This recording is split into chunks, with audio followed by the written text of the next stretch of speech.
Welcome back to Unrated Podcast. Here you have Elijah alongside Grant. We're going to get into it. Michigan recap. More or less a flawless victory. I feel really good about the squad now. Kind of just throw it over to you. See your, we've had a day to kind of sit on it. I was riding high yesterday. Yeah. Still kind of riding high. What are your thoughts after we had a day to think about it? Yeah, just impressed, thoroughly impressed. I don't think there was ever, like, even when they kind of had a little stretch, that little fluke 60-yard run and the fluke pick six, I was still like, well, they can't do anything on offense. Like, it kind of sucked in the moment. You're like, all right, like, what's going on? But we just, continue to do what we've been doing all season long. Might be a little tight first half. They go in the locker room, go, get the adjustments together, and they pretty much come out the second half, shut down the offense, and our offense, just continue to do what they do, and that's just attack that, just set that line of scrimmage and run that ball until they can stop it. And they couldn't stop it. And yeah, it's just in this day and age, like you see a lot of these teams want to throw the ball over the place, but it's kind of crazy. We got I feel like we have that same type of firepower, but it's on the ground. You know what I'm saying? Like as far as just how we're able to kind of just get points in bunches, almost back-to-back 60-yard runs, back-to-back possessions. I said defense played well. JJ, he did what he had to do. He ran the ball around a little bit, top to bottom. I mean, there was nothing I was really frustrated about, worried about, or anything. I think this was, we finally had an opportunity to show up against a top 10 team. The media have been saying that we ain't been playing nobody, and I think we set the tone this week for sure. So I was happy to see that. Yeah. No, I mean, just from the beginning, it was a big game. We came out and it was one of those, we were just moving the ball well, getting a field goal, chipping away. We finally got that touchdown. It was one of those things where I felt like that was going to be kind of kind of a slugfest but we were going to have control of the game. And then I would say, probably 4 minutes to go in the second quarter, all that kind of fell apart. Right. But we were, able to kind of weather that storm. I think easily the wheels could have fell off. They weren't doing anything other than that one big run when the quarterback decided to keep it. That was, 80% of their first half yards. Like no joke. So I think that alone, I think it was all things considered, it still could have fell apart at halftime. So I think it was great that we came out and put the vice grips on them for the second half as far as clamp down on defense. They got that first field goal right out of halftime, I think, and then nothing after that. Yeah. On offense, I believe in the first half we had the ball like 24 minutes to 6 minutes or something like that, and it was just ridiculous. And we knew that was going to pay off. We were texting about it. I was talking about it with the group of people I was with, just how that is going to pay off because the defense is on the field way too much. So, like you said, back-to-back 60-yard runs was kind of the nail in the coffin. Kind of just the benefit of all the work you put in the first half. And, right. But you were able to really pull away and do that because you were kind of slugging it out. Just that was the number 2 rush defense in the country, if I remember correctly, and like a top 10 total defense, and they looked, really pedestrian. Yeah. 400 rushing yards in the game is just embarrassing. That's for a top 10 team. So that was either I think they were a pretty good squad, I really do, but either they were more fraudulent than we think, or we're very legit, and I think that we're very legit. Yeah, I'll definitely lean on that. But I think like any fan, back in your mind, you'd be like, man, like now I want to see how Penn State kind of finishes things off. Like how are they going to, I want to see how they're doing against Ohio now because we dismantled them, and they played us pretty tough last year, but it was a way different story this year. And one thing, it was surprising. Like you hear all week, talk about the 6-year senior. He ended up knocking him out the game. He was a non-factor to begin with, except for that one 60-yard run that got them their one touchdown on offense. But they didn't look like they even had. Their game plan was non-existent on offense. Like that's how much we just like smothered them. Like they couldn't do anything they wanted to do. A couple big plays that they snuck in here and there, but I just like how 3 or 4 years ago, this team might have wavered, off of those kind of plays. And I think we kind of I feel like me personally, I feel like we kind of got over that hump of just like shooting ourselves in the foot. I think we had 2 penalties all of yesterday. During the entire game, like we're capitalizing on other teams' mistakes. We're executing on offense. We're even. I always thought that I was feeling a little concerned about the third and short play calling because it was a little like shaky here and there. They're figuring that out. I mean, they're just they're checking off every concern that I've had, like week to week, pretty much. And I mean, it's been a cool thing to see just how the team is just like coming together and just really, that was like dominating. Like, and that was I'm not getting too excited, still got a lot of ball up for them to play, but um, that win yesterday that was something that was very satisfying to see it happen like that. I think we made a big statement just across college football. Right. Yeah, no, I agree. And I would say more so how we did it. I think that's Yep. something that we can depend on. Yep. Not that we know, I believe JJ McCarthy is legit. I know our receiving core is legit. But if JJ went out there and threw for 418 yards and 5 touchdowns, I would be a little less worried that we could replicate that again versus the run Right. game getting 400 rushing yards and just jamming it down somebody's throat. We Yep. could do that is the recipe, and it truly is. We somebody that obviously they always get overlooked, but the offensive line. I mean, they are a very legit unit. Yeah. Yeah, every position With they guys injured too. Yep. Yeah, and yeah, just putting guys in and they're humming along. And I would Hmm. say that is something that we can lean into. That's something you talked about Penn State and Ohio State. Obviously, Ohio State's very legit, but they don't have an offensive line in a run game like this. So it's Hmm. they might be able to pass it off, spread you out, pass for 300-400 yards on you. But I would say that we can dismantle teams in different ways that I would say a lot of teams can't, and still have the ability to have JJ McCarthy light you up. So I do think we have a good dynamic thing going along here. Uh, Hmm.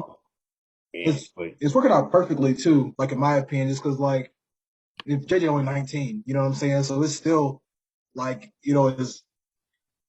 as much as like the talk was of like I feel like they're at one point they're like, oh, he gonna have to kind of like be the one like make everything like go. It's like no, like he just gotta we just need him in there to just run a little bit, keep the defense honest, get the ball downfield when we need to, keep the defense on his toes. But it looks like that the running the ball is still going to be the identity going forward. And I think they made that very clear. This yesterday. I mean, we're bringing in 2, 3 tight ends, not being like we're running straight at you where the tight ends are at. Like, stop it. Like, and I just love that because it's so easy. You see a lot of these like offensive coordinators that get like bored and want to maybe do a play action or, come out and throw on first down. And I felt like we did a really good job of just keeping the ball on the ground and just continuing to just, execute what was working for us instead of trying to, hit a big play or, you know what I mean? Just trying to do things that you don't necessarily need to do. When you're just in control. Our big players are just, like you said, just running, running, running, and finally broke a couple. Like that's what it was pretty cool to kind of see it unfold that way, and just kind of trusting what's working and not getting away from that. And yeah, I mean, Corwin Edwards, he took us home. I'm glad to see Edwards. That's somebody we gonna need him. We start getting later on the season saw Corum banged up a little bit. Bye week is coming at a perfect time. So just to be able to but just wanted to see more of him just starting to carry some of that load. So I mean, he could easily be a guy that can get, 5, 6, 700 yards, 8, 9 touchdowns, in this last little stretch of the season. I think he definitely has that in him. He's a threat on the backfield passing, or excuse me, catching the ball. So yeah, I mean, we still have to scratch the surface if you ask me as an offense. We got guys like Andrew Anthony that still, haven't really had their breakout game yet. Roman Wilson, he's got 6 touchdowns and like 10 touches. Just imagine what happens if we can get the ball to him more. They've got a lot of other weapons, that still that we haven't really seen a whole lot of quite yet. So yeah, it can be scary to see what this offense can turn into. Like I don't think we've even hit our stride yet, personally. I mean, I think probably could have had a little bit better game passing the ball, but it wasn't necessary today or yesterday. So I still think we got like another level we can touch for sure. no, for sure we can shift another gear, and I'll take a moment to step back and just talk about JJ McCarthy and Mm-hmm. And I think it's a blessing that we can kind of bring him along in this type of development Yep. where he's had moments where he has had to make the throws. And this season where we need you to step up and make these timely throws or the season's on the line. And then he's had the moment where he can step back and be a guy that's only had like 150 snaps as a Yep. starter. Play point guard. Yep, and I think that is a perfect way because I do think he is a very special talent. So the fact that we can bring him along this way and he hasn't been thrown into the fire too much, and we're just kind of developing him along the season, and I could see, the maturation and him growing as far as him not making stupid plays like what we seen in person at Maryland. He seemed to get that out of his replica really quick. Quick. Um, he seemed to be he needs to do a little more, but he seems to be stepping up in the pocket and taking them easy 3, 4, 5, 6 yards, and just getting a first down versus getting completely bulldozed from the back or fumbling or whatever the case is. And we also seen him, I mean, it was kind of a freak type of play, but Oh yeah. for that interception, pick six, that your first, I believe your second interception of the season, your first pick six, probably of your career here at least, and came back and played well. It wasn't starstruck. Obviously, playing at home does that well, but I would say just the development overall is what we're looking for. And then just what we have to look forward to between him and Edwards is going to be great. They seem to already have a great partnership, great duo in the same class, and and that's exactly what we need. Last year it was Haskins. It was a heavy dose of Haskins with the side of Corum. Now Corum. you're getting a heavy dose of Corum with a side of Edwards, and I Yep. would imagine next year it's going to be a heavy dose of Edwards with the guy that fumbled versus Maryland we haven't seen in 3 weeks. Yeah. And he So busted off a 30 yeah, yarder, or not 30, like 20, I forgot his 15, 20 name, but yarder. yeah, Stokes. so yep. So I think Yep. we see the what we have in the chamber and ready to go and kind of the development we have going in a real program. Yeah. So and what happens when you have players buy in for several years, you get this type of offensive success, this type of defensive success. And I just, it's great to see it all kind of come together. And I'm ready to, you know, like I said, a bye week, get healthy, get a good game plan, and I hope we go and beat the absolute dog shit out of State. But Yeah. a win is a win. But that's what I'm hoping for, Yeah. and just kind of, shift gears into November football and, take care of business all the way to, the horseshoe. Yep. Yeah. And you that's a good little, just even talking about State. Like one thing I wanted to definitely bring up was I watched like Harbaugh's interview and just like looking at some stuff on Twitter, and Harbaugh said he was like he said he went to the old line and was like, "Hey, great job today." And he said they looked at him like, "We're on the State already." Mm-hmm. Talked to Corman in the hall, in the tunnel, like, "Great job today." He's like, "We're on the State." So I mean, that's just love to hear. Like locked in.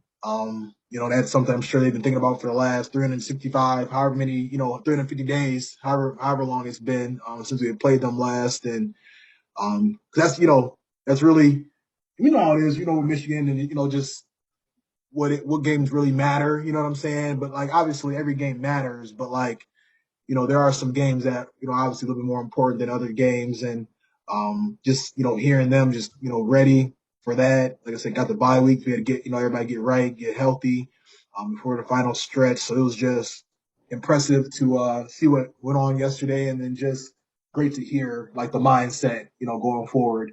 Yeah. Um, And I think if we're going to be honest with ourselves, just as Michigan fans, this is kind of off the cuff, but I think it is time to take the State rivalry more serious. I think yep, you can't have you can't be somebody's number one enemy and not ever keep an eye on them. I yep, think that doesn't make sense. So I think it's smart that we're starting to do things like mimic their talk about it. mimic their thing where we're always scheduling the bye week before for the last probably 7 of the last 10 years, they've had a bye week before they play us. I That's didn't know that. strategic. Yeah. They strategically are doing that. And I actually brought it up yesterday in front of state fans, and they were shocked that we did that. They were like, oh, well, I think they know that that's a thing. So I Mm-hmm. think, the fact that we're doing that, I think that was strategic, an eye for an Yep. eye, get another week of preparation. And, I just look forward to, what them coming to play, a bit of a revenge game. They Mm-hmm. spoiled what would have been a undefeated Undefeated. regular season last year. what did we finish? 13-1 or 12 12 and and 2, 12 and 2? 13 and 2. Yeah. And so Yep. I think just that it's time to take that other step and just take care of business like a championship team would do. And I don't know, but I feel like we're starting to take them a little more serious and transition to you know it's good. It's fun to have the whole even just the tight end. But Hunter Dickinson talking about, I like making fun of State. I mean, Yeah. it is kind of fun, but it's only fun if you take care of business. If Right. not, it looks clownish. So Yeah, and that's one thing, like, because obviously there's your Ohio rivalry, and that one's been a lot more lopsided in past years. And, I mean, we've been on record saying that, they don't take that seriously. So it was great to kind of see them take that step to take that more serious. I mean, you know, I don't mind hearing players, saying that in interviews, talking about Ohio State, talking about Michigan State. That, I mean, for a while there, it wasn't really, I feel like it wasn't really something that was emphasized as much as it should have been. In the state rivalry, I mean, it's been competitive, but it's been a lot more competitive than it should be. In my opinion, if you want to keep it 100, look at the last 10 games, and a lot more of those games were us, not prepared, being as prepared as agreed. they were. You know, um, that game ends up being like their season. Like they end up beating us, and they end up losing the next week. That's how much they invest, in that game themselves. So, 100%. no, I feel you. Though. I do want us to be, more, more like more vocal about that. Talk about that more. And yeah, I mean, this is one of the best rivalries in college sports. So I think it's definitely important for us to, start to talk more about that and just, yeah, I mean, to take care of business. And like you said, I mean, I hope that, we do what we're supposed to do with them, when that time comes. So, Yeah, no, for sure. You got anything else for the people? so I got, man. Like I said, we got the body coming up for Michigan, but we'll be back later on this week to talk a little Pistons. They start the season off next couple of days here and talk about what the Lions plan on doing next weekend. So, Yes, sir. Yeah, Lions on the bye this week, or today. mhm. Michigan on the bye this coming up week, so a little bit of a transition, but we're in we're knee deep in college football. We're knee deep in some good NFL. So I think it's Yep. yeah, no, I'm looking forward to it. So yeah, peace.